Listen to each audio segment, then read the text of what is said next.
OIT, el tema de las migraciones y el caso en Europa. ¿Cómo están abordando todo lo que tiene que ver con todo el caso de los refugiados? Bueno, esto es complejísimo, de luego. Vivimos en una época donde hay un movimiento de trabajadores, fundamentalmente de trabajadores nunca visto.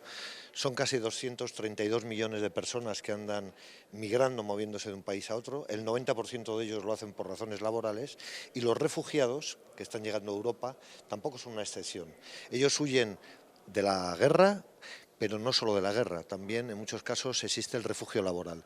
La gente muere de hambre en sus países, muere en sus lugares porque no tiene razones ni oportunidades de prosperar y producto de eso busca el mejor destino que puede, intentando trabajar con otras personas, o sea, con su familia, perdón, en otros lugares, en otros países.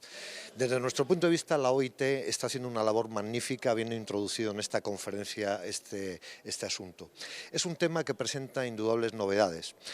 Nosotros, por un lado, desde luego, vivimos muy cerca de la guerra de Siria. Eso nos está provocando que actualmente ese conflicto haya desplazado prácticamente a 11 millones de personas, de los cuales aproximadamente 1 millón estarían migrando a Europa, pero esto no es nada en relación a lo que está ocurriendo en el mundo.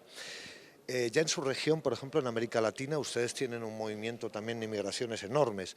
Lo que antes era un movimiento de migración que era un fenómeno en el cual solo se iba del sur al norte, ahora nos encontramos que hay una migración sur-sur. Este es un fenómeno nuevo que la OIT precisamente en esta conferencia internacional del trabajo estamos abordando.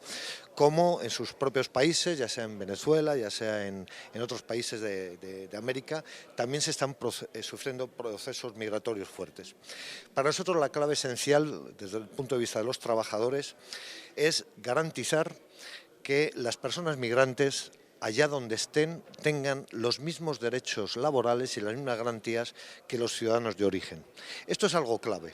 Si esto no se hace, en el país que recibe la migración se producen dos efectos. El primer efecto es la migración ilegal, que sería algo muy malo para las sociedades porque son personas que se sitúan en la marginalidad y fuera del sistema, y por el otro lado eso genera hacia el resto de trabajadores y de la economía del país un efecto de dumping social, es decir, personas que trabajan por mucho menos dinero, personas que trabajan desprotegidas, empresarios que se aprovechan de esclavizar prácticamente a estos trabajadores que están en una situación débil, y con todas esas circunstancias hay que acabar. Y yo creo que la OIT es en lo que está trabajando. Lo que se pretende y pretendemos de esta conferencia es sacar una resolución que pueda amparar a los trabajadores reconociendo que todos tienen derecho a entrar en el mundo, en los países. Otra cuestión es cómo administrar esto. Es verdad que las fronteras, en los procesos migratorios hay que organizar los procesos. No puede ser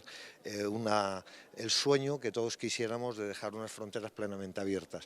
Pero también es verdad que muchísimos gobiernos están optando por unas políticas de cierre de fronteras que son absolutamente inhumanas y degradantes. Yo diría, es el caso en Europa de Polonia, de Hungría y de la República Checa.